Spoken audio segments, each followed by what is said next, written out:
Dis nilqawkom eżis aħwa Maltin u għawċi madwar Malta u madwar partijiet oħra ta' dan il-globu jissejjaħ dinja. Intom li segwuna minn pajjiżi oħra li intom Maltin. Nilqawkom il-lejla ġol komunità River of Love. Waqt li mmorru fil-ktib ta' Luqa kapitlu 4, ħanejdu talba fl-imkien. Kulħadd jgħid talba warajja jew stqarrija ta' fidi. Misi qaddis ingrazzjawk tal-kelma qaddisa tiegħek. Grazzi tal-Ispiritu Santu li l-kelma jagħmilha ħajja f'qalbna u revelatorja. Illum niddikjara li jien għandi dak li l-Bibja tajt li jien għandi, jien kapaċi l dak li l-Bibja tajt li jien kapaċi u jien dak kollu li l-Bibja tajt li jien. Aħna lesti li nirċivaw il-kelma tiegħek mulej u għattu għatt iktar ma nerġgħu nkunu l-istess iktar fi Ġesu Kristu. Amen. Luqa kapitlu 4 vers 4, skrittura popolari. Halleluja. Ġesu qed jitkellem.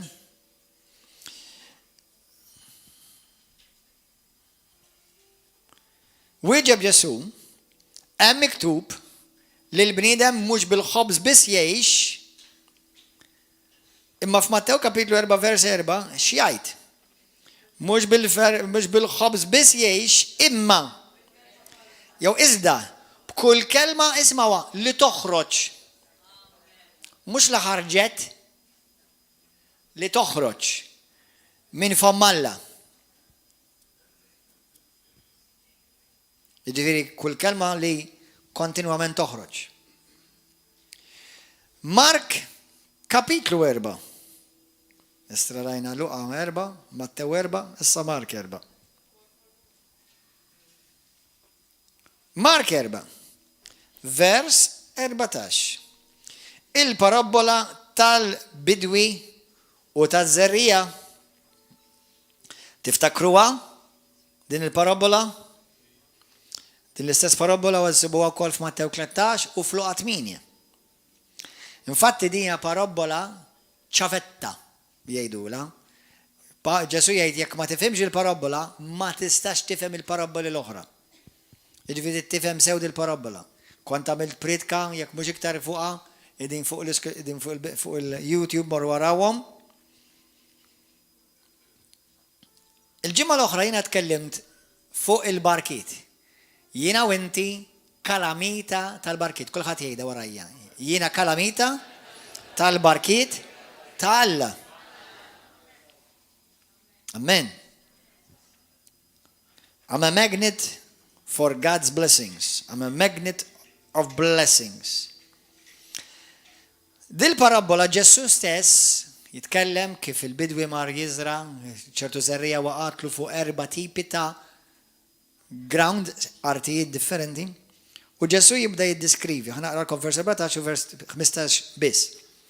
Dak il-bidwi jizra hija il-kelma. X'jiżra?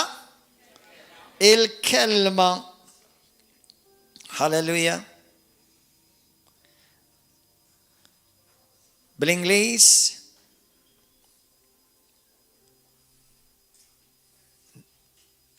the word li hu kelli nagħtih titlu dan bil-Malti ma tantx idur, imma bl-Ingliż kieku kont insemmi hekk. God's method of delivery. Il-metodu kif Alla jwassallek dak li għandu għalik.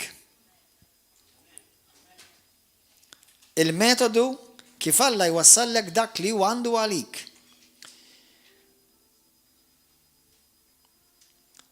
Issa fil-Bibja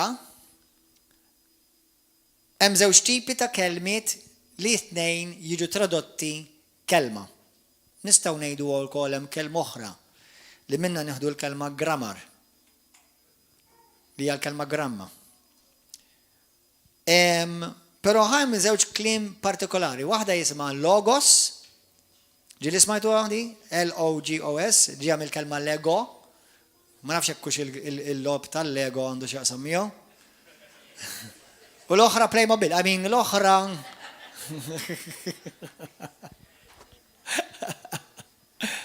u l-oħra Rejma. Illum, isimgħuni, moħħkom hawn għaxin hija importantissima. Għall-Kristjani kollha, għal dawk kollha li jixtiequ jiskopru lil Alla, Alla ma jagħmel xejn mingħajr il-kelma. Kull ma Alla irid jagħmel f'ħajtek dejjem iwassal lilek bil-kelma. Hawnhekk issa, il-kelma logos ġeneralment hija miftema bħala l-kelma li hija miktuba. Però mhux ħsieb, mhux biżżejjed, mhux biss, huwa l-ħsieb tal-Alla. Ġesu huwa l-logos ta' Alla. Fil-bidu kienet il-kelma u l-kelma kienet ma' Alla u l-kelma kienet Alla. Jew il-verb. Mbagħad għandek il-kelma rejma. Il-kelma rejma ġeneralment hija miftema bħala il-kelma li hija mistqarra. Biex intom tifhmuha, ħanejdek kara. Il-logos hija l-kelma tal-Alla mistqarra miktuba. U r-rejma hija l-kelma miktuba mistqarra. Logos is the spoken word of God written. Rejma is the written word spoken. Ħanamel daqsxejn ta' parentesi u sidetrack. Għalikom kollha Kristjani li tħobbu lil Mulej, bil-fors trid tħobb il-kelma. Bil-fors. Ġesu jgħidlek jekk inti tħobbni, trid tżomm il-kelma tiegħek. Ġwanni 8 vers 30 sa 32. U jekk iżomm il-kelma tiegħi mbagħad tkun hemmhekk vera dixxiplu tiegħi, u mbagħad issir taf il-verità u l-verità tal-kelma li inti tkun taf, mhux li nkun naf jien, li tkun taf inti. Teħilsek. Mela Alla ma jagħmel xejn mill-kelma. Issa moħħhom hawn Kristjani ħanamel parentesi. Aħna bħala Kristjani, kull min hu Kristjan, dixxiplu ta' Kristu, jgħix f'patt ġdid. Kulħadd jgħid, jiena ngħix f'patt ġdid. Jiena ngħix f'ħajja ġdida, qed ħajja ġdida. Meta jiena u inti sew jekk jiena nippredika jew sew jiena qed nisma' predikaturi, importanti li jiena dejjem insib ruħi mallem it-trenjat, id-dixxapolat fil-kelma tat-testament ġdid. Isimgħuni sew issa. Dak ma jfissirx li aħna ma naqrawx it-testament il-qadim, imma kull talim li jiena llum irid nikber fih bħala Kristjan irid ikun fid-dawl tal-patt ġdid. Smajtu għadik importanti. Importanti. Għalkemm jiena ta' spiss nitpritka anka u nikkwota b'diversi anka kliem skritturi mit-testament il-qadim u anka llum ħanamluha, però dejjem irid isib il-twettiq tiegħu, il-fulfillment tiegħu, l-eżawrazzjoni tiegħu, kliem ma tantx nużawh, il-fulfillment tiegħu fil-patt ġdid. Għaliex jiena u inti maħniex f'liġi imma f'persuna. Amen? Alleluja. Thank you, Lord. Mela meta jiena u inti nippritkaw, jew inxandru l-kelma, jew nisimgħu preachings, dejjem dan it-talim lili qed iġibni u qed iżaħħaħni fi Kristu, fil-pożizzjoni tiegħi fi Kristu, fil-grazzja, jew qed joħodni lura taħt il-liġi u taħt il-kundanna. Ismawni, dak ma jfissirx li il-kelma tal-Alla dejjem fit-testament ġdid dejjem tagħmellek żiżi, xorta hemm il-konvinzjoni Ma mhux kondanna, conviction, not condemnation, there's a difference. Jiena meta nisma' l-kelma u meta rrid nfawwasa l-kelma, irid ikun hemm conviction. Infatti ħantikom revelazzjoni powerful. Li qabli ħafna minnkom tafuha tamma forsi qatt ma rajtuha hekk. Ġieli smajtu lil xi ħadd jikkritika nies jew jikkritikaw ċertu preachers jew ministeri għax ma jippritkawx fuq l-indima biżejjed. Ġieli jikkritika? Aħwa, kuka l-insaqsik offhand issa, xi tfisser indima? Il-kelma indima, le, il-kelma indima ma tfissirx jiddispjaċik. Anzi, il-Bibja tgħidlek godly sorrow leads to repentance, li jiddispjaċik iwaslek biex tindem, indima mhix li jiddispjaċik. Anzi, jista' jiddispjaċik u xorta tibqa' fid-dnub. Kemm minnkom jiddispjaċikom u xorta bqajtu dafġu. Ma mhux indima dik. ċertu predikaturi jippritkaw indima taħt liġi. Il-kelma indima hija l-kelma metanoia. Jiena nemmen fl-indima, ma m'hemm bżonn kontinwament ngħid indima biex nipritka fuq l-indima. Meta int qed tisma' kelma talla, ixini, tista' tkun fuq iż-żejt. Basta fil-Bibja. U dejjem fid-dawl ta' Kristu. U dik bidlitlek femtek, bidlitlek xi ħaġa f'qalbek, bidlitlek ir-rotta biex tasal u tkun iktar qrib lejn Kristu, saħ fik l-indiema. ċertu preachers, well-meaning, jippritkaw l-indiema billi jsawtu lin-nies. Dik mhix indiema. Dik hija kundanna. Kemm minnkom intom ilkom tiġu River of Love li biddiltu fehmitkom kemm ilkom tiġu River of Love? Mela kollha ndimtu. Il-lejla ħajkolkom terġgħu tindmu. X'kull darba tisma' l-kelma qed isir metanoia. Tibdil ta' kif taħseb biex tbiddel ħajtek. Dik hija ndima propju. Dik hija ndima biblika, speċjalment fid-dawl ta' Kristu. U qed ngħidha di għaliex tgħidli x'għandu x'jaqsam mal-kelma di. Kollox għandu x'jaqsam ma' xejn l-Bibja. Sa ċertu punt. Pereżempju, jiena u inti rridu narfu li mhux kull predikatur għandu l-istess dilka. Hawn min huwa għandu dilka ta' teacher. Hawn min għandu dilka ta' apostlu. Hawn min għandu dilka ġifieri grazzja, kollu grazzja speċjali fuq ħajtu. Ġifieri l-anointing jew l-uffiċċju li opera fih. Hawn min għandu dilka ta' pastor, raj. Hawn min għandu dilka ta' profeta. Hawn min għandu dilka ta' evangelist. Mela kull dilka ħajġib parti oħra mill-kelma f'ħajtek. Kollha kemm huma meta jippritkaw il-kelma u bħala testament ġdid li jkun dejjem fid-dawl ta' Kristu, lilek qed iresquk dejjem f'indiema.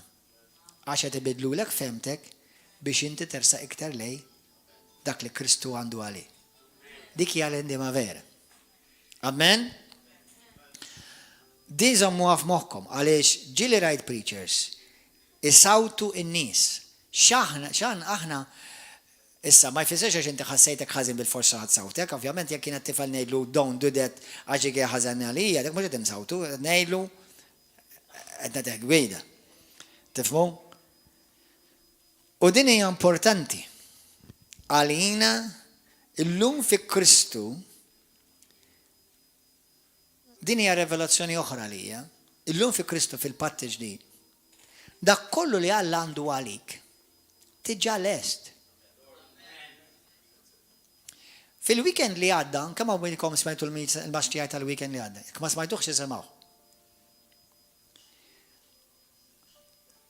L-unità jew li aħna nkunu ħaġa waħda, mhix xi ħaġa li Alla għallinna nagħmluha, Alla tiġa għamela għalina. Imma għalinna biex nżommuha. Qed tifhem id-differenza? Fit-Testament ġdid, fi Kristu, kull ma Alla talbek, tiġa għamlu għalik. Xogħlok huwa li tattivaħ u taraħ iseħħ f'ħajtek. Qed tifhmu?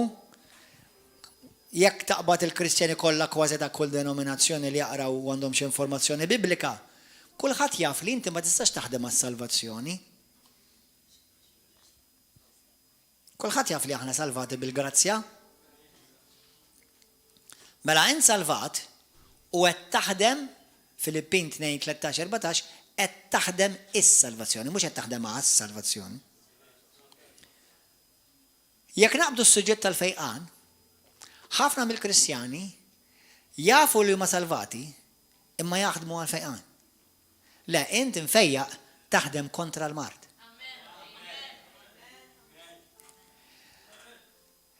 Jekk jiena ngħidlek biex inti tirċivi dak li Alla għandu għalik fi Kristu, Kristu tiġġa tajulek u tiġġa qiegħed fik, inti xogħolok huwa ma tħallix ix-xitan jisraqulek.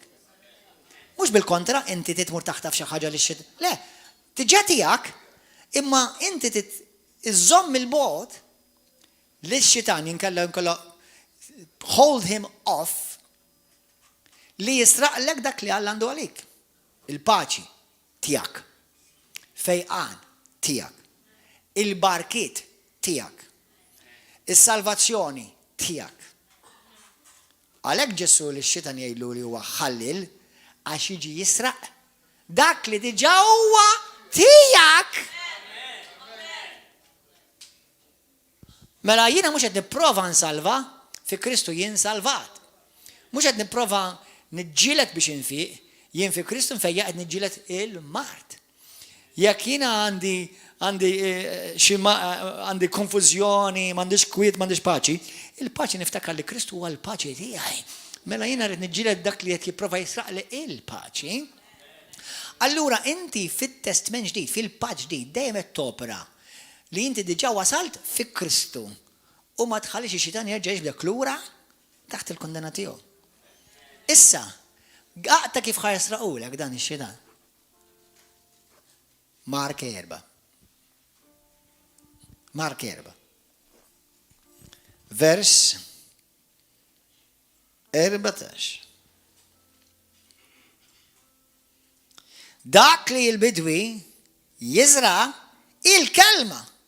U dawk ta' matul il-modija fejn inżeret il-kelma huma dawk li malli jisimgħuha jersa' ix-xitan u jaħtfilhom il-kelma li nżeret f'qalbhom. Illallu kemm importanti din il-kelma.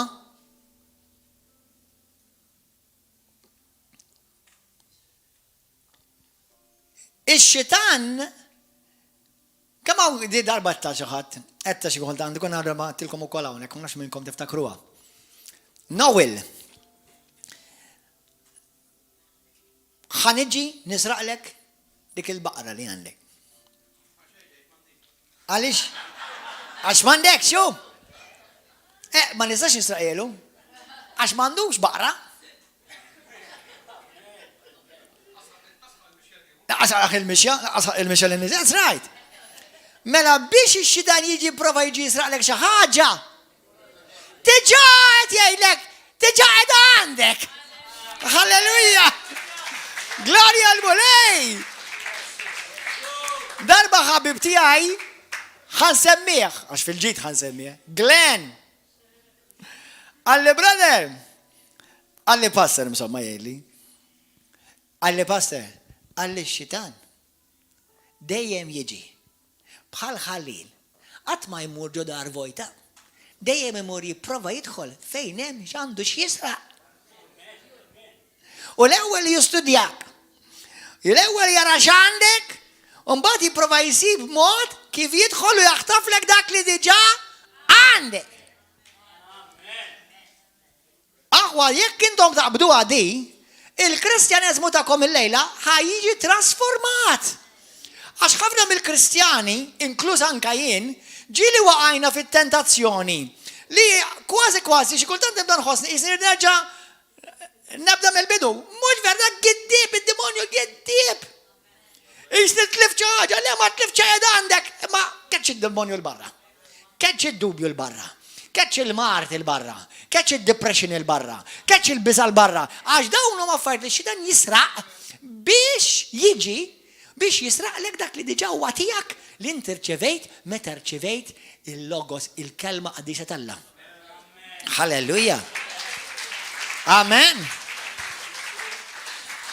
Għalhekk intom li tissejħu Kristjani, insara, Protestanti, Ortodossi, Kattolċi, Evangeliċi, ma tistax tikber, timmatura u tiskopri l-pjan tal-Alla f'ħajtek jekk inti ma tikolx kuljum il-kelma.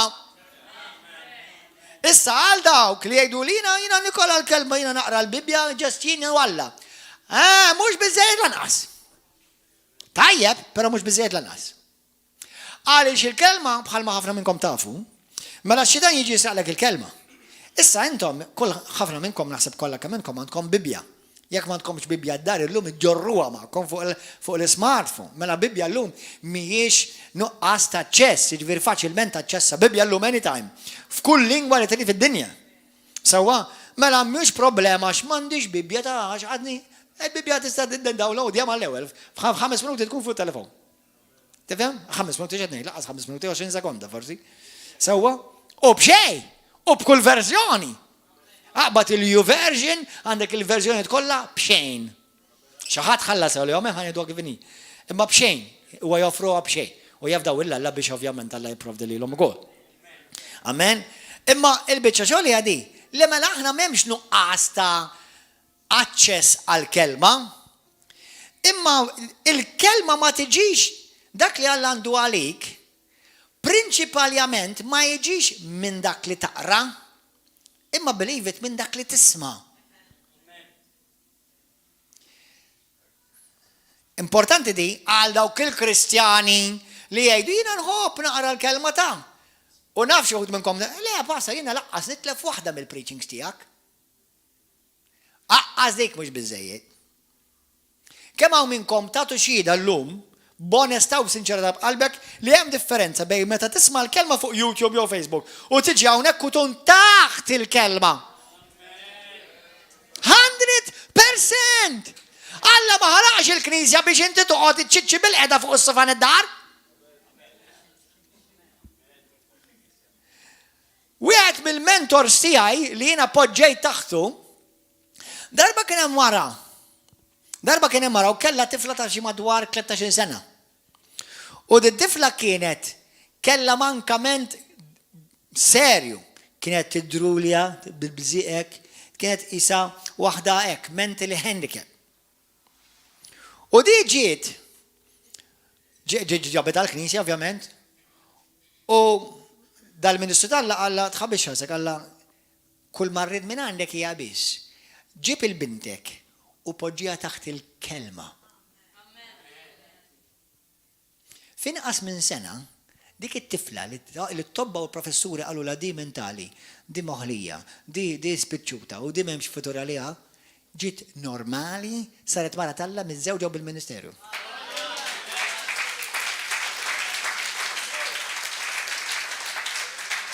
Issa aħna Kristjani, Pentekostali, karizmatiċi, jgħidilna li trid apostoliċi. Però ħanidkom ħaġa. Aħna għandna dil-konfidenza għax nafu dak li Alla qal isir liġi, mhux liġi vir Testament liġi vir isir law. It becomes law in the realm of the spirit. Allura meta inti tpoġġi taħt dik il-kelma, niftakar il-Brother Hagin kien jgħidek. Jgħid il-kelma biss weħda. M'għandek bżonn anointing. Issa mhux jiġifieri għax kien jemmen fl-anointing bla dubju. Imma l-kelma minna tiġa anointed. Il-kelma minna tiġa mimlija qawwa. Il-kelma minna tiġa mimlija kreatività. Il-kelma minna nfisha tiġa mimlija mirakli u qawwa kreattiva. M'hemm bżonn tħoss xejn. M'għandek bżonn l-ebda goosebump. M'għandek bżonn l-ebda shaking. Issa jekk tixxejkja, jekk tixxejkja Alla mod. U jekk toqgħod tixxejkja x'ħobb tixxejkja, dak differenti. Sewwa, imma il-kunċett huwa di, xi kultant aħna mingħajr ma nindunaw ħafna karizmatiċi pentekostali, għax nħobbu l-fervur u tajjeb li nkun ferventi, u nħobbu nħossu xi ħaġa u tajjeb li tħoss xi ħaġa, però qgħod attent li ma jfissirx għax ma ħassejt xejn. Imkien m'għandek l-ebda garanzija li int trid tħoss. Mela minflok qed tfittex l-esperjenza ta' xtejt il-kelma, qed tfittex l-esperjenza tal-ħass.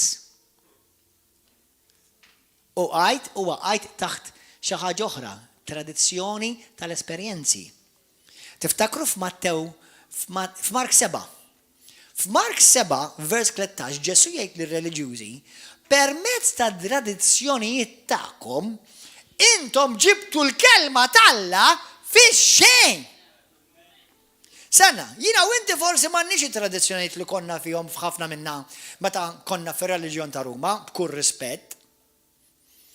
Imma għabli dħaltu f'reliġjon oħra, reliġjon tal-ħass. Għax ma ħassejt xejn, min għallek titħoss. Jekk inti tfittex il-ħass, mela mhux vera timxi bil-fidi ta' qed timxi bil-ħass. Għax min jimxi bil-fidi taf kif jaġixxi Alla qala. Alla qala, sek. Hemm bżonn iħoss ħaġa pasa, m'hemm bżonn assolutament tħoss xejn. Anzi, tfittix ħass. Illum il-pastor tiegħi, it-tifel tiegħi. Morna mixja fil-kampanja ħdej baħar iċċaq, mxejna dara kien hemm fix-xemx u kif mort id-dar kont maħlub. Għax ix-xemx kif jgħidu bil-Malti xorbitni. Għalli dedi, għalli bħalissa, għalli ma nafx għalli fej, għet inħosni, għalli għet inħosni jisni ma nix daqsek close mal-mulej, dat tifel ta' ġazni. Għalli għet mux għet inħoss kif kont inħosni qabel. Għetlu ħanajlek ibni.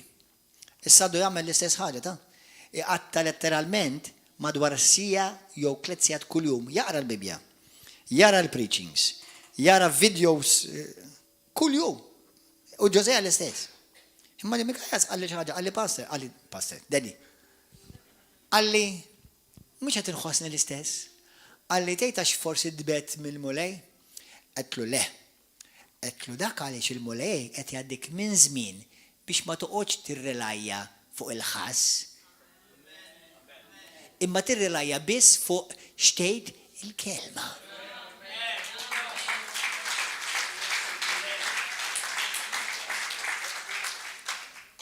U għem jina għent ħanikbru, ħanedilkom għazzi saħwa, dini għad definition powerful. Ħanedilkom bil-Inglis, un bat ħanedilkom bil-Malti. You know, you and I know, when I'm truly walking by faith, is when only the word of God makes sense to me. When only the word of God is enough for me. I don't need a goosebump. I don't need a shaking. I don't need a feeling. Now, if they come, wonderful. But none of that is guaranteed. Mela. Jinnaf li vera nkunet nimxi bil-fidi, fidi biblika, fidi, li toġbu Alla, hija meta jiena nkun wasal f'dak il-punt f'ħajti, meta kull m'għandi bżonn huwa biss il-Bibja tgħidha. Il-Bibja dejjem qed ngħidu f'kuntest u fid-dawl fi Kristu. Sewwa? Alla qala. Mingħajr ma nfittex ħass, emozzjoni jew xi manifestazzjoni. Issa jiena nemmen fil-manifestazzjonijiet. Immek ma nemmen, allura jekk ma narax manifestazzjoni, il-kelma tal-Alla ma ħadmitx, Alla gide. Din importanti. Għaliex jiena u inti ngħaddu minn żmien U mingħajr ma nirrealizzaw nibdew nfittxu l-manifestazzjoni. Ma rajt xejn, ma ħassejt xejn. Se nafti, jekk jiena u inti vera nimxu bil-fidi, la għandi bżonn nħass u laqas għandi bżonn nara. Issa, jiena nemmen u intom temnu li jekk vera nimxi mal-kelma ħanara. Imma kemm jiena u inti verament konvint li once li qbatt il-kelma, dik il-kelma saret revelazzjoni fl-ispirtu tiegħi, dik il-kelma ħatwettaq eżattament dak li Alla jgħid. Temmina dik? U hemm jiena u inti rridu naslu biex verament nkunu qed noġbu lil Alla bil-fidi. Halleluja. Amen. Grazzi mulej. Mela, importanti, għalija u għalik, once li Alla għala, għalija settled. Kulħadd jgħid, once li Alla għala, settled. Ekku, liġi, qed taħdem, hija ħajja, qed taħdem fija. Kull mara li qatt inqabdet pregnant fid-dinja ma jfissirx li għamlu lat sessuali u l-għada rad, baby. Le. Kull mara li inqabdet pregnant irċevit ġo fiha żerrija. U dik iż-żerrija qed tikber. Qed taħdem, qed tifforma xi ħaġa. Fil-ktib ta' Eżajja marru hemm skrittura immensa biħa toġobni. Insomma, mhux waħda toġobni, turrun, imma Eżajja 55. Jiena wint irridu nsaqsu lil innifsi. Jien vera qed nimxi fuq il-kelma. Jien vera qed nafda il-kelma xtajt jew qed infittex esperjenza. Predikaturi, rajja evangelisti għalliema apostli u profeti. Meta nippritkaw, m'hemm bżonn nara xi ħaġa biex nemmen jew inkun konvint li dik il-kelma taħdem. Għandikom eżempju. Mela, nista' ntikom turrum ta' eżempji. Meta jiena mort ir-Russja u kellna dan il-crusade evangelistiku, konna krejna s-sala u ġew forsi jizom 5 mitruħ. Konna ġew morna ġa Veronex. Ġili marru xabt, smajtu Veronex ġew Russja? U ġiet waħda mara, kella problema fid-demm. Infatti semed bil-crusade tagħna, bil-kampanja evangelistika tagħna u ġiet mill-isptar. Fil-weekend ħarġet u ġiet il-meetings. U qalt li, insomma mhux qalt li, l-ewwel ġiet għat-talb bħal ħafna oħrajn u ma ħassit xejn. Anzi, kważi ġabitni pupu. Mhux pupu ħelu da? Pupu ieħor. Għax ġiet tiċċalenġjani u għalt li inti qed tippretka li Alla jrid ifejqni. Jiena ma ħassejt xejn. Ma rajt xejn. Dak il-ħin kont isperat qed tilha temmen irċivejt. Iva. Ma ħassejt xejn, oraj. Ma rajt xejn differenti, le. Min issa kellna 3 meetings. Satnej li ġej meta tirrotorna lej l-isptar u jiċċekkjaw. Irridek biss tirringrazzja lil Alla li rċivejt u l-kelma tal-Alla taħdem fik. Irridek tgħid xi ħaġa. Grazzi mulej li l-kelma tiegħek qed taħdem fija. Grazzi mulej li l-kelma tiegħek qed taħdem fija għal fejqan u għal saħħa. Grazzi mulej li l-kelma tiegħek qed topera fija, qed tgħaddi minn kull vina, minn kull organ ġo ġismi biex grazzi lil fejqan tiegħek mulej qed jaħdem għax il-kelma tiegħek daħlet fija. Irridek biss tirringrazzja Alla u għamlek katim di fil-weekend tirringrazzja Alla. Di kellha problema fil-platelets jgħidulhom tad-dem. Ma tfiqx minna dil-marda. Wara l-crusade, ġiet it-tnejn, twerza u tajjat u tifraħ, għajt li brother, għajt li mort l-isptar, għamlu li check-up u ma sabu li lebda virus u lebda platelet. Id-dem perfett. Meta tlabt għalija, ma ħasset xej.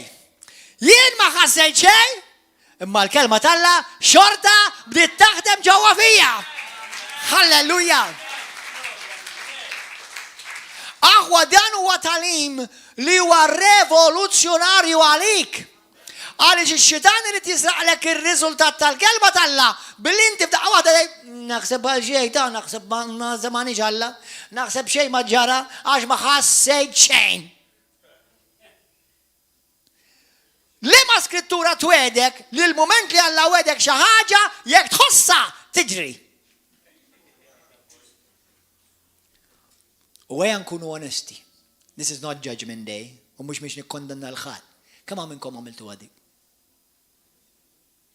Li tlab, xatalab u fittix ħassa. Ħannara, kemm minnkom fittix ħassa? Jien ukoll fittix tal-ħassa. Tfittix ħass. Ma s-salat kull turrun minnu. Tajjeb għalik. Imma wans li ċifet, meta jiena nopera hekk, taf kemm tonora lill-Alla? Alla jgħid, maj, dak ara kifet jemmen il-kelma tiegħi. Ara kifet tafda l-kelma tiegħi di. Isaija 55.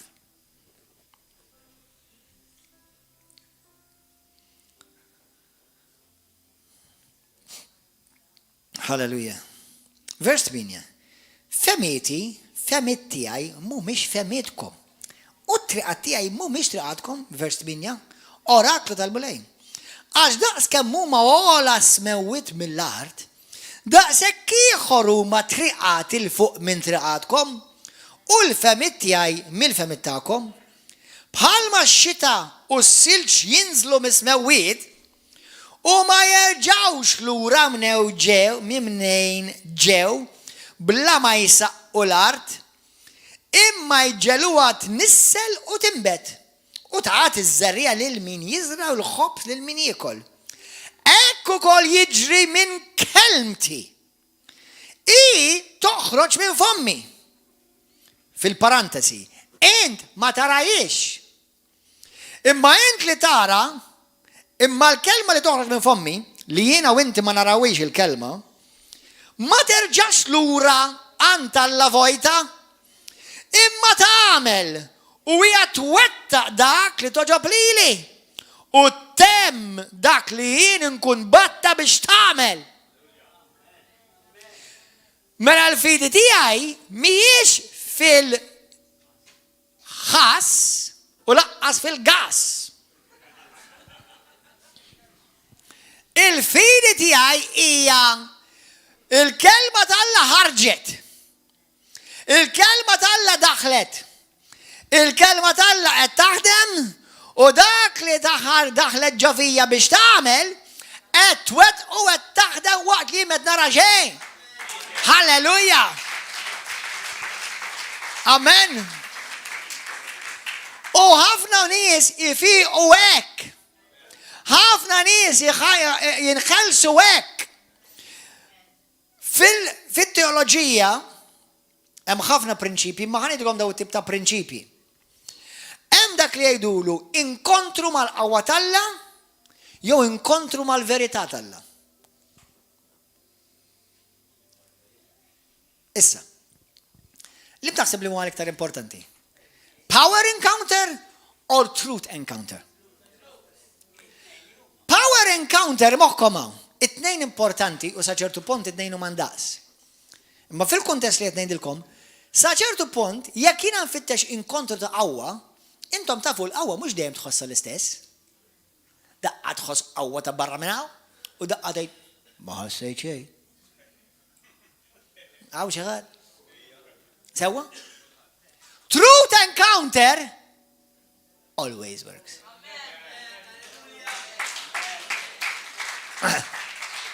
Meta jkollok inkontru mal-verità. Għax once li l-verità smajta, bom, kellek inkontru mal-verità, smajta, that's it. Mela minn flok qed tfittex it-textix u l-ħass u l-gas, inti sed mulej din għalija. Bum!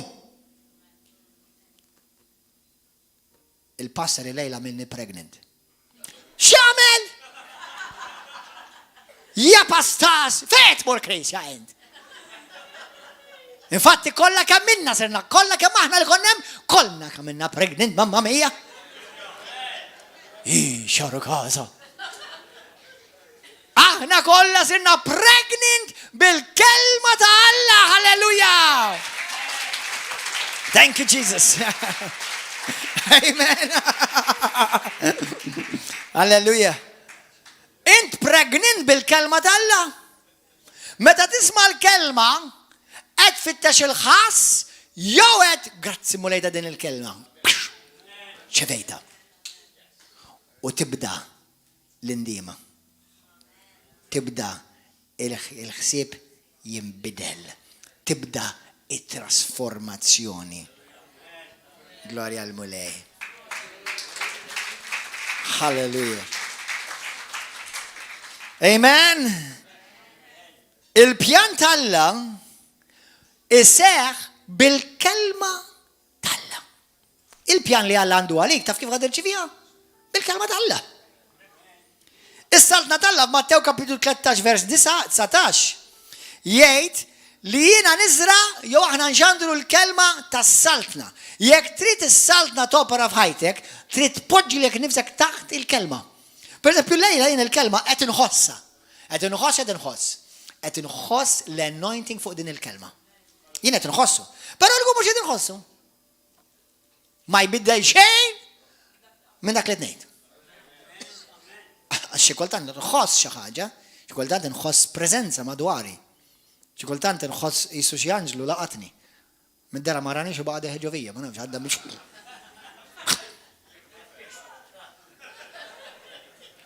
Ħallilha.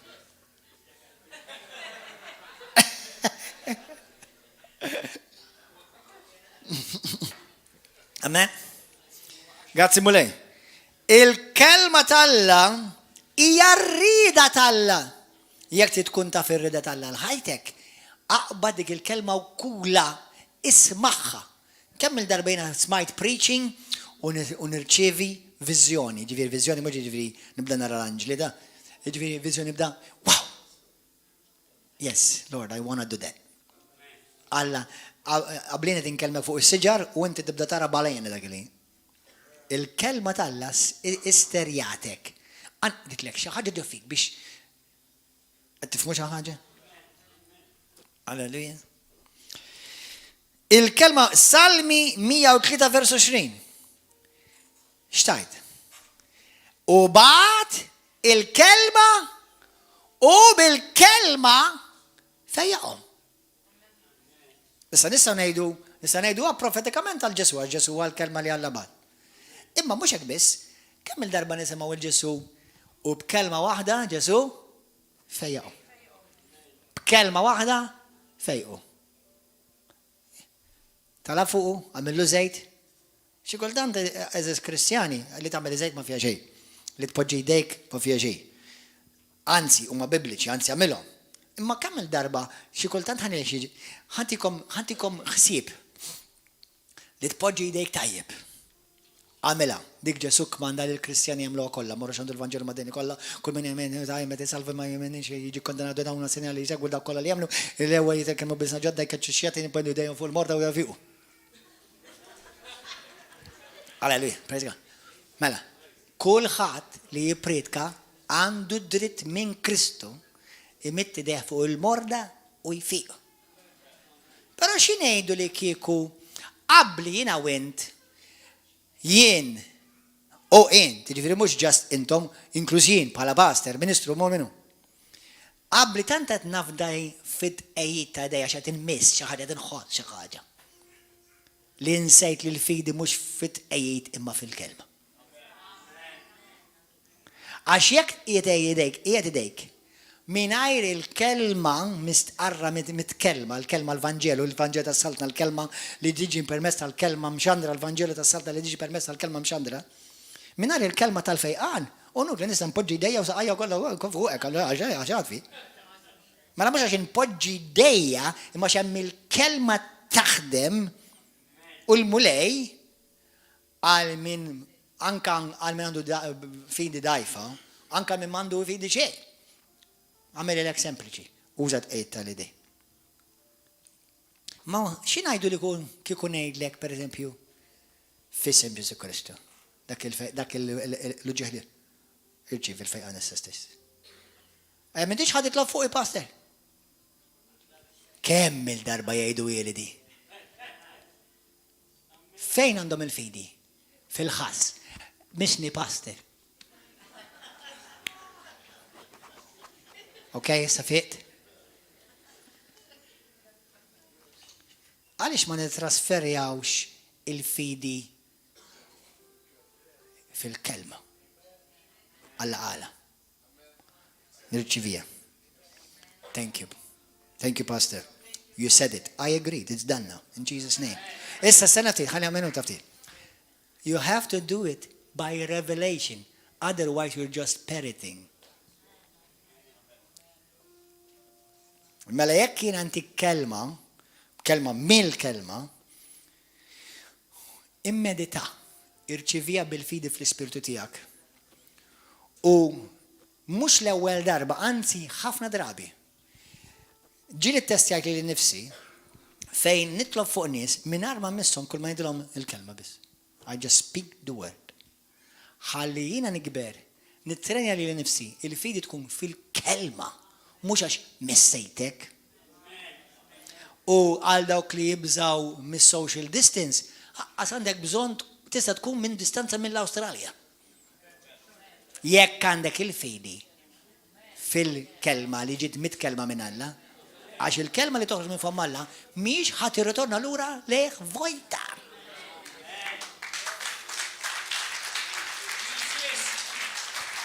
Tista' tola Tista' ġiba fi xej inti, Għax ma ħassej xejn. That's your tradition. You just kill the word. Smajta di? Bit-tradizzjoni tiegħek għadek kif ġibt il-kelma tal-Alla fi xej. Qed ngħidlek kun infejjaq fi Ġesu Kristu, pastor għamil iż-żejt. Ġiblu guldarun sħiħ. Jiena kontra żejt, far from it. Fejn għal-fidi tijak? Fil-żejt jew fil-kelma. Għax iż-żejt waħdu jibqa' żejt u zaħal qali, jew għal-bdiċċa ħobż biż-żejt. Jew nkella il-kelma li tagħmel dak iż-żejt sustanza midluka bil-qawwa tal-lavella, vera me? Jiena wint jekk iridu nikbru, iridu naslu fejn il-kelma Alla qala bang irċevejta. It's done. I'm pregnant. Morru għajdu l-xol ta'kom kolla, għajdu il-biraħ badna pregnant. Number 1, Alla bis jafx ħajajdulkom. Imma mbagħad huma ma jafux ħatajdulhom intom u jibda jdulhom u xandrulhom il-kelma tas-saltna. Halleluja. Halleluja. Amen. Salmi 103 vers 20. Xtajt, l-anġli iwetqu xiwetqu il-kelma li ġiet mistqarra. Amen. Ħasasikom mistoqsija u ħanġebbitkom il-lejla ħanelkom stretching class. Kemm hawn minnkom temnu li dak kollu li Ġesu qal seħħ.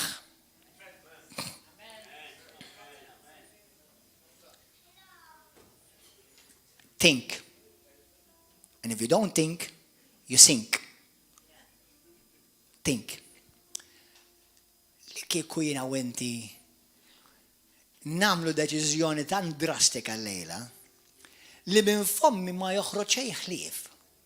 Kliem Kristu.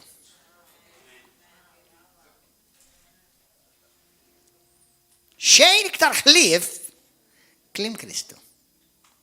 Kif inhu? Għax xi kultant nippritaw il-kelma bl-esperjenza tiegħi. Le, l-esperjenza dik hija tradizzjoni, qed iġib dik il-kelma fi xejn. Kif inhu? Ma rrid nisma' xejn x'jgħid dak jew x'jaħseb ieħor. Immaġina li kieku jiena wint vera nimitaw il-Kristu fiha di. U minn fomna ma joħroġ xejn ħlief x'jgħid Alla. Moħħok hawn. Tiskandalizzax ruħek, fommok isir fomm Alla. Halleluja! Amen. Kemm minnkom rajtu Superman? Ġieli rajtu Superman? Jekk ma rajtuh xaraw, vera sabiħ. Anka l-aħħar wieħed li għamlu Superman vera sabiħ ġobni. Superman ġi minn Krypton.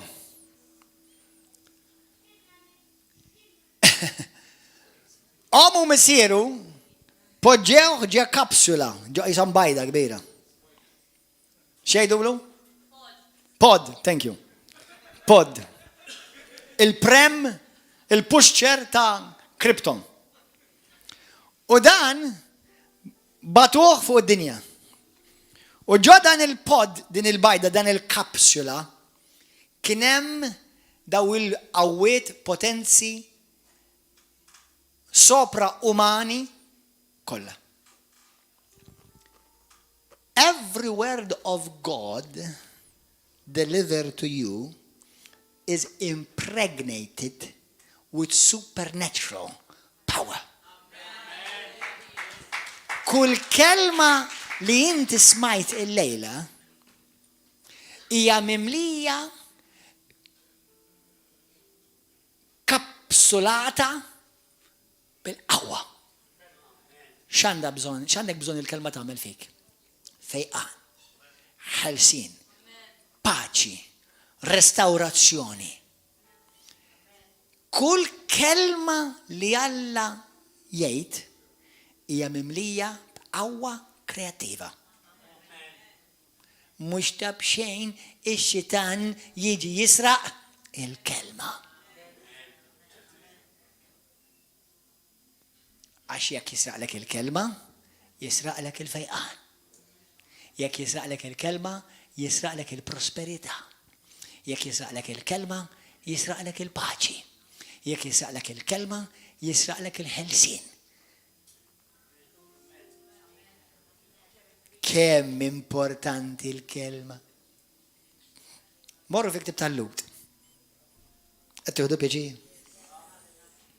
Ix-xitan jattakka il-kelma.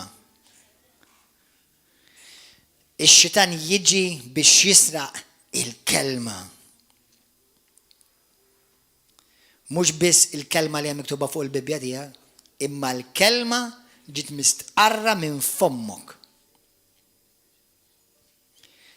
Nħobb ngħidlek jien, imtela bil-kelma talla, kulħadd jgħidha warajja. Imtela bil-kelma talla, ħalli meta tiġi taħt pressjoni u mafus Alla jitkellem minn ġewwa fik. Halleluja, ismawni. Meta jiena nagħmel il-kitla fuq in-nar, il-ġurnata hija electric kettle li għandi, imma ħafna drabi ġiri użajna dik il-ketla ta' xi l-saffar eżatt. Imma s-saffar jgħi kollha l-ilma. Inti qed is-saffar? Biex meta tiġi tgħaddi min-nar, tibda s-saffar.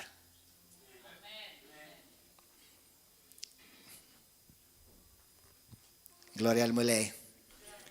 Kemm hawn minnkom il-lejla ħadd fiq? Ħadd irċi fil-fejqan tiegħek. Amen. Min hawn ftit ieħor ħanirrilisja l-kelma tal. Tiġġa tgħidkom turrum biex kolkom buffetta fejqanda. Imma li kieku jiena u inti nitkellmu biss il-kelma talla, minn fommi joħroġ biss il-kelma talla, mela ħanara biss f'ħajti dak li Alla jridni nara. Mbagħad ix-xitan isir irrelevanti. X'dejt id-dinja ssir irrelevanti. Amen. Vers 3, Lut 11 vers 3. U permezz tal-fidi li aħna nemmnu kif Alla ħoloq id-dinja bil-kelma tiegħu. Mela biex ħalaq id-dinja? Il-kelma. Hekk li minn dak li ma narawx sar dak li jidher. Dak li ma anti meta jiena passa qed eluf ta' kliem f'sija, għaw xaħad minnkom rajt xi ħaġa minnhom daw. Imma dak li qed jaħdem fik, dak li ma jidhirx qed isir viżibbli. Dak kollu li jiena u inti għandna bżonn ma jidhirx, isir viżibbli permezz tal-kelma li jien niġi ippregnantjat bija.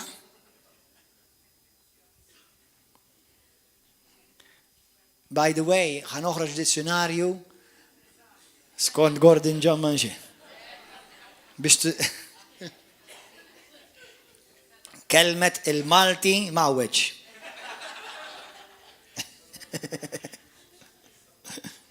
Alleluja. Min dan il-messaġġ nindunaw kemm jiena wint vera nimxi fuq il-kelma. Pietru.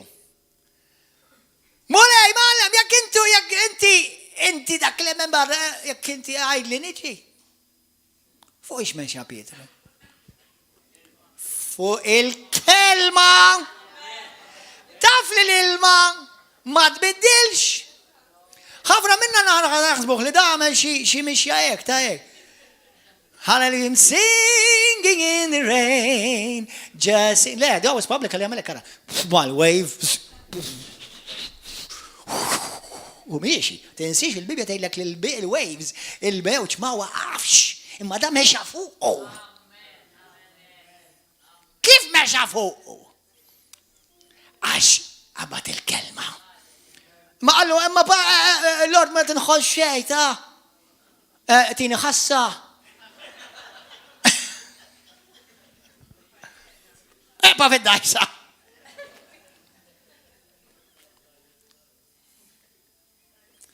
Kemm nikkreaw tradizzjonijiet, inkluż evanġeliċi pentekostali karizmatiċi, u l-inna jisir unna dak kollu li għandu għalina.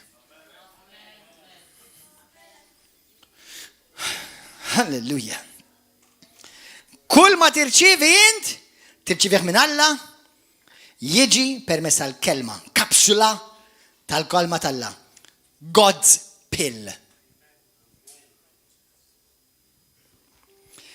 Kull ma huwa fil-realm spirituali jiġi trasmess, deliverjat, imwassal għandek bil-kelma, bil-rejma u jisir tangibli f'ħajtek. Halleluja. Jina u inti rridu nimxu u jkonna fidi assoluta fil-kelma.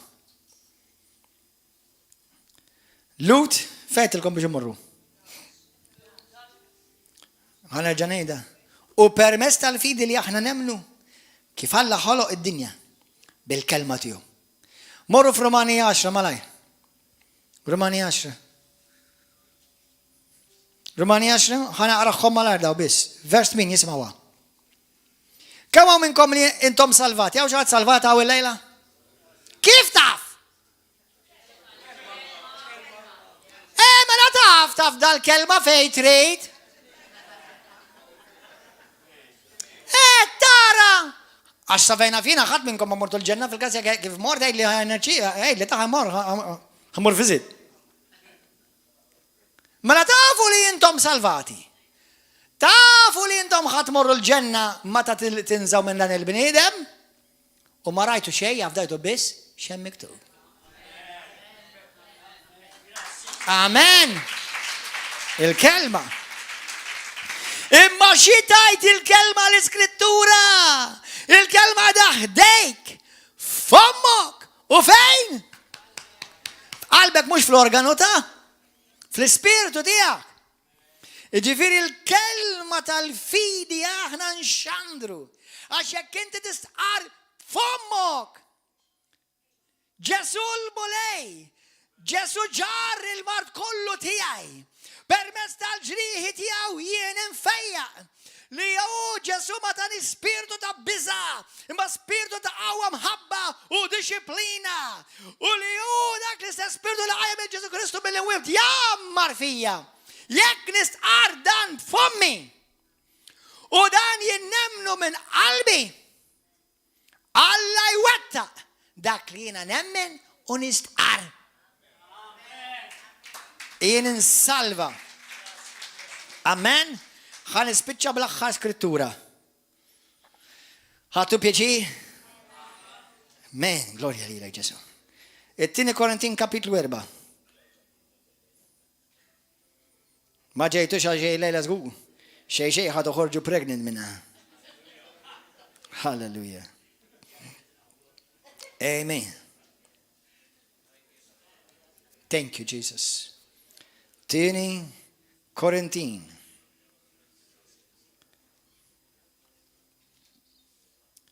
Jesus. Chapter 3.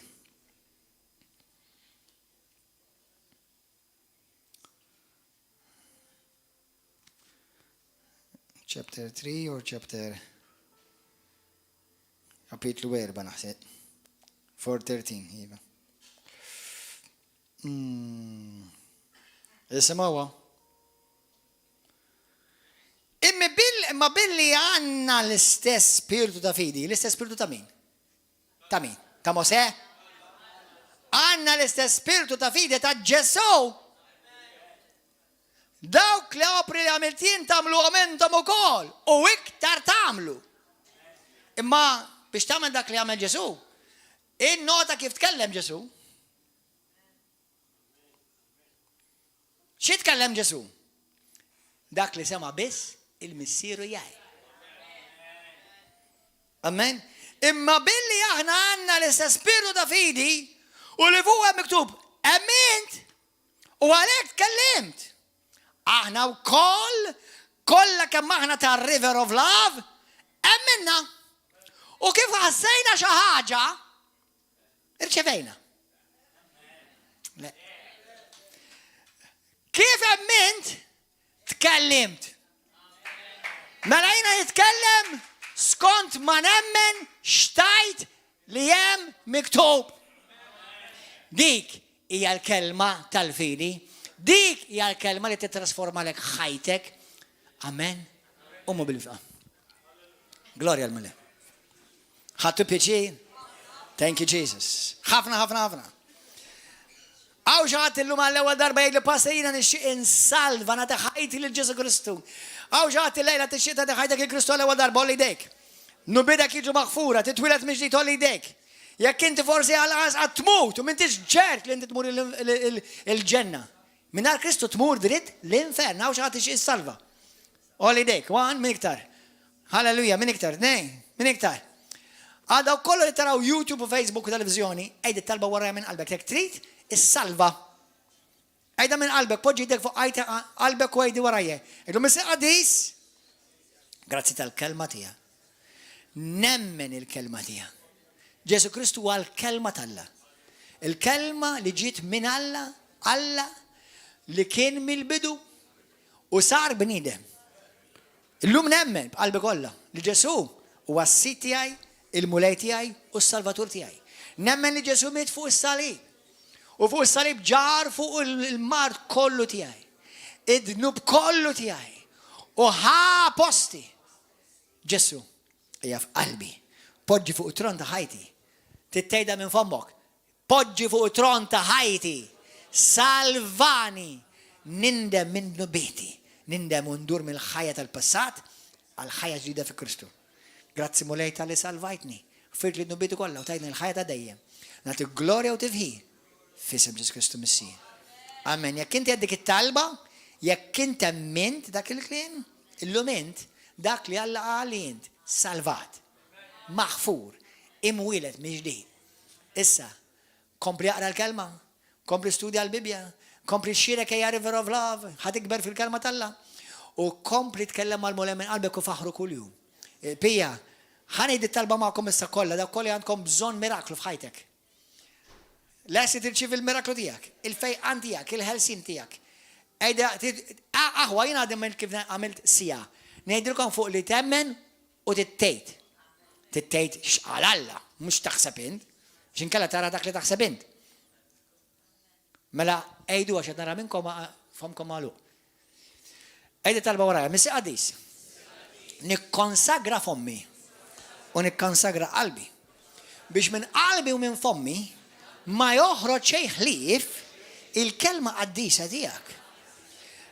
Mulej inti jett li jien nista' nagħmel l-istess sopri li għamilt int. U akbar minn dawn nagħmel. U hekk ħanagħmel bil-grazzja tiegħek li taħdem fija. Permezz tal-kelma qaddisa tiegħek illum nemmen, nirċievi li l-qawwa tiegħek qed taħdem fija. Il-kelma tal-qawwa tiegħek li hija minn Kristu għal glorja tiegħek qed taħdem fija. Minix ħanimxi bil-ħass, bil-emozzjonijiet, li waqqas bl-esperjenzi. Ħanimxi biss fuq dak li tajt il-kelma tiegħek u l-kelma tiegħek ħad tiġi mwettqa f'ħajti mulej. Għalhekk fejn għandi bżonn fejqan. Inti jett li aħna nistgħu middu jdejna fuq il-morda, ma jien ħammit idejja issa stess kont il-kelma tiegħek. Fejn inti jettinna li inti batt il-kelma u fejjaqtom mela l-kelma tiegħek qed taħdem fija u tfejjaqni issa stess. Il-kelma tiegħek qed taħdem fija għal fejqan. Il-kelma tiegħek qed taħdem fija għas-saħħa. Kull marda, kull virus, kull uġieħ li ġi kontra tiegħi nikmandaħ jitlaq il-barra minn ġo ħajti għax dak mhuwiex il-porzjon tiegħi. Il-porzjon tiegħi huwa il-kelma, il-barka, is-saħħa, il-fejqan. Grazzi mulej qaddis li jien infejjaq, jiena b'saħħti u dak kollu li mhux ġej minnek naqilgħu issa stess biex jinnejx fit-totalità ta' dak li int għandek għalija fi Kristu. Grazzi mulej tal-barkit tiegħek, grazzi tal-fejqan tiegħek, grazzi tas-saħħa tiegħek, inkisser kull saħħta u nikmanda kull demonju ta' turment u ta' mart biex jitlaq minn ħajti f'isem Ġesu Kristu. Grazzi mulej li permezz tal-ġrieħi tiegħek jien infejjaq. Il-fejqan tiegħek qed jaħdem f'ħajti. Il-saħħa tiegħek, il-ħajja tiegħek qed tiġġermina madwar ġismi kollu. Għax l-istess spiritu li qajjem il-Ġesu Kristu mill-imwiet jammar fija u jtini ħajja, saħħa u fejqan. Grazzi mulej. Natik glorja. Natik tifħir mulej. Mulej qaddis. Fuq rigward finanzi. Nirringrazzjawk. Mulej li skont il-kelma tiegħek, kull povertà, kull skarzezza tiġi mkisra minn fuq ħajti. Nirċievi l-barka tiegħek għal finanzi. Niddikjara l-lum jien li skont il-kelma tiegħek jien imbierek u mhux misħud. Minix iktar taħt is-saħħa ta' skarzezza imma taħt il-barka tal-abbondanza. Dan hu l-porzjon tiegħi fi Kristu Ġesu Sidi għal glorja tiegħek missier. Mulej niddikjara li millum il-qudiem minn fommi toħroġ biss il-kelma ħajja, il-kelma kreattiva ta' Alla, halleluja. U dak li jien niddikjara minn fommok u jiġi fommi isir skont ma inti tajt mulej. Grazzi mulej. Nirringrazzjak. Il-kelma tiegħek qed taħdem issa stess. Il-kelma tiegħek qed taħdem issa stess. Halleluja, bdew ringrazzjak issa stess. Fejn għandek fejqan, fejn għandek bżonn saħħa, fejn għandek bżonn breakthrough, ibda ringrazzjak issa stess. Il-kelma qed taħdem. Afda fil-kelma. Afda fil-kelma. Afda fil-kelma. Jekk Alla qala ħasseħ. Jekk Alla ħariġa minn fommu qed tiġri u qed tiġġermana ġewwa ħajtek issa stess. Ikun infaħħar ismek mulej. U għal dejjem ikun infaħħar. Halleluja. Gloria al mulej, amen. God bless you aħwa. Il-paċi magħkom. Narawkom nhar is-sibt fis-7 ta' filgħaxija hawnhekk ġewwa l-fellowship. Pija fuq online narawkom madwar it-8 u l-ħadd filgħodu madwar il-11 fuq online u hawnhekk għal dawk kollha li ħad